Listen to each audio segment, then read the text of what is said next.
Hello friends, good morning. कशा आहात तुम्ही? आय होप तुम्ही सगळे छान असाल. तर स्वागत आहे पुन्हा तुमच्या माझ्या एका नवीन व्हिडिओमध्ये. तर आज मी सकाळची सुरुवात माझ्या चहाने करत आहे. तुम्हाला माहीतच आहे की मी डेली चहा बनवत नाही, जेव्हा माझी इच्छा झाली, मन झालं तेव्हाच बनवते. माझी आई खूप लेट आली होती कामावरनं, तर ती झोपलेलीच होती. तर मी विचार केला की आज सर्वांसाठी चहा बनवून घेते मी. तर दूध होतं, कालच मी पॅकेट घेऊन आलेली होती. तर आई वगैरे घरी नाही राहत सहसा, तर मी एकटीच राहते आणि माझी बहीण पण ड्युटीवर राहते. तर सकाळच्या टायमालाच मी चहा बनवते आता. तर मी सर्वांसाठी चहा बनवत आहे. तुम्ही कसा बनवता कमेंटमध्ये नक्की सांगा. मला चहा बनवता येत नाही, प्रयत्न करत आहे की छान झाल्या पाहिजे, कारण आई खूप थकून येते कामावरनं. तर तिला चांगली चहा देण्याचा प्रयत्न आहे आज माझा. तर मला माझ्या आईची खूप चिंता असते आणि मी डिसाईड केलं होतं की आई घरी आहे तरी पण मी स्वयंपाक करणार आहे. आणि ही सोसायटी चहापत्ती आहे. 2 महिन्याआधी मी हा पॅकेट घेतलेला होता रामटेकवरनं आणि मी ब्लॉगमध्ये पण टाकलेला होता. आता पण तो मला चालूनच राहिला आहे, कारण मी चहा डेली बनवत नाही, जेव्हा मन झालं तेव्हाच बनवते. तर मी आधी चहापत्ती टाकणार होती, पण यावेळेस म्हटलं नाही, मग थांबली. आधी साखर टाकते म्हटलं, तर मी दुधामध्ये दूध गरम झाल्यानंतर साखर टाकली आणि साखर टाकून झालेल्यानंतर मी इलायची वगैरे घातलेली आहे त्याच्यामध्ये. आणि थोडी उकळी आल्यानंतर दूध उतू जात होतं आणि त्यानंतर मी यामध्ये चहापत्ती टाकलेली आहे.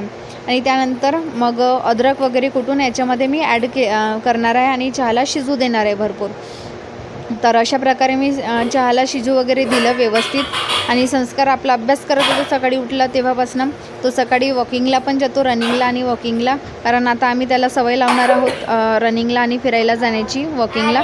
तर बघा, चहा बनवून तयार झालेला आहे आणि तो माझ्याजवळ येऊन कॅल्क्युलेशन सांगत होता त्याच्या अबॅकस क्लासेसचे, कारण त्यांनी आता कॉम्पिटिशनमध्ये पार्टिसिपेट केलेलं आहे. तर तो रोज व्हिज्युअलायझेशन करतो आणि मला विचार असे क्वेश्चन मला म्हणतो, मम्मी मला विचारणं. आणि आता मी जेव्हा चहा गाळत होती कपामध्ये तेव्हा पण तो तसंच करत होता, मम्मी मला क्वेश्चन विचार. मी म्हटलं थांब, चहा वगैरे पिऊ दे, त्यानंतर पप्पांची आंघोळ वगैरे झाली की तू पप्पांना घेऊन बस. आणि तो खरंच बसला. आमची चहा पिल्यानंतर त्याने आंघोळ वगैरे केली, त्याच्या पप्पाने आणि त्याने, आणि दोघेही आंघोळ झाल्यावर बेडवर मस्त बसले आपला अभ्यास करत. आणि मी माझे कामं करून घेतले, तोपर्यंत जेवण वगैरे दिलं त्यांना. आणि त्यानंतर मग 12:15 मी माझी तयारी करायला सुरुवात केली. त्याच्या आधी मी संस्कारचे जे इंग्लिश स्पीकिंगचे क्लासेस लावलेले आहेत त्याचे नोट्स बनवून देत होती. ऑनलाईन क्लासेस आहे, त्यामुळे तो क्लासमध्ये जाऊन शिकू शकत नाही टीचर, फक्त मोबाईलवर बघून आणि मी त्याला समजावून सांगते, एवढंच करू शकतो. तर त्याचे नोट्स मी बनवून देत होती बुकमध्ये, जे त्याच्याकडे राहायला पाहिजे नेहमीसाठी, ज्याचा अभ्यास तो करू शकणार आहे. तर अशा प्रकारे मी माझे हँडवॉश, चेहरा वगैरे, हँड वगैरे सगळं वॉश करून घेतलेलं होतं, कारण फ्रेश झाल्यानंतरच तयारी करायला मला छान वाटते. तर त्यानंतर मी आली बेडरूममध्ये आणि इथे माझे थोडं सामान होतं, काही खालीच होतं, पावडर वगैरे. तर सर्वात आधी मी लोशन लावून घेतलं हातापायाला वगैरे, कारण खूप कडक वाटतात. आणि आता मोसम पण असं गरमीचं सुरू आहे, बादल सुरू आहे, पाऊसही नाही येत आणि ऊनही नाही तपत आणि गरमी भरपूर होऊन राहिलेली आहे. विदाऊट कूलर तर बसूच शकत नाही आम्ही, आणि विदाऊट फॅन तर राहूच नाही शकत माणूस, माहिती नाही. आणि आमच्याकडची लाईट पण खूप जाते, खूपच जास्त प्रमाणात जाते. कधी रात्रीच चालली जाते तर कधी दुपारीच चालली जाते, आणि तेही एकदा नाही, दोनदा नाही, तर खूपदा अशी जाते. तर अशा प्रकारे मी केस वगैरे विंचरून टाकले होते आणि मला पोहोचायचं होतं बसस्टॉपवर 12:45, कारण आमची 1 वाजताची बस असते. त्या दिवशी असं झालं की मी आधी गेलेली होती बसस्टॉपवर. नेहा पोहोचत होती बसस्टॉपवर आणि मला फोन करत होती की निकिता ये. आणि त्या दिवशी कसं झालं की मी 12:45ला बसस्टॉप गेली आणि नेहाला मी फोन केला, 1ही वाजला तरी ती घरून यायचीच होती. तिला खूप लेट झाला आणि बस सुटून गेलेली होती. मी कंडक्टर दादाला विनंती पण केली की दादा थांबा, आमचं एक्झाम आहे, माझी फ्रेंड येत आहे, पण ते काही ऐकत नाही, कारण ती प्रायव्हेट बस नव्हती, गव्हर्मेंट बस होती आणि त्यानंतर बसेस नव्हत्या. तर तिने काय केलं, मनसरचा ॲटो घेतला आणि ती बसचा पाठलाग करत होती की ती बसपर्यंत येऊ शकणार, दुसऱ्या स्टॉपवर थांबणार मनसरमध्ये. तर अशा प्रकारे तिला लेट झालं होतं आणि तिला खूप घाई झाली. तर मी डिसाईड केलेलं होतं की मी 12:45ला बसस्टॉप जायचं आहे. तर त्यासाठी मी लवकर माझी तयारी करून घेत होती. त्यानंतर मी फेअर अँड लवली वगैरे लावून घेतलेली होती आणि अशा प्रकारे माझी तयारी असते.